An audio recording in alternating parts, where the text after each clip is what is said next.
دمو شیرین اورورا یو لیکوال پیر سبلا د خدماتو په اعتراف کې سپدې رنګ خراج عقیدت پیش کوي چې ته په هغه عظیمه هستي په ایوې رزق کې څرنګه پړاو کې څرنګه وپېژنې چا چې د خپل ځان په لیکلو د خپل ژوند قیمتي ډېر ښکلا ضایع کړې وي دمو د غمسپلي او د ورور تربور سره په غم لړلي د اخر قوم غمخواره مشره کیدای شي چې ته د سبونو او د زرګونو غلطو او د برایو مالک وي خو پیره د تو دغه یو احسان او دغه ایوانې کې په زرګونو غلطو او په برایو باندې حاوي او درنه ده چې د تو په وسیلې سره نن د کوم سرتورو لا د پردې او د عزت مقام ملون شوی ده د تو د نیکنیتۍ په هکله نن د کوم عمر رسیده بزرګ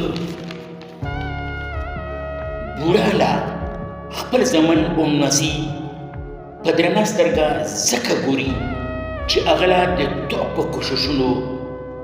د اتیاوو سلو کلو په عمر کې هم په کټ ناست تنخوا ملویږي او هغه خپلو بچو له خپلو ملسو له محتاجه نه ده او دمو د کوم بچی د تو د پرخلوصه کردار په وجې د دنیا په نقشې خپل روښانه مستقبل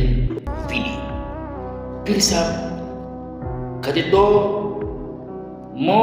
او مولا د تو ضرورت نه وي خدا یاد ولره چې کوم لا د تو غوندې د رهبر ډېر زیات ضرورت ده زه به حیثیت سوشل میډیا رپورټر زین خان بسره محترم و د تو همسفر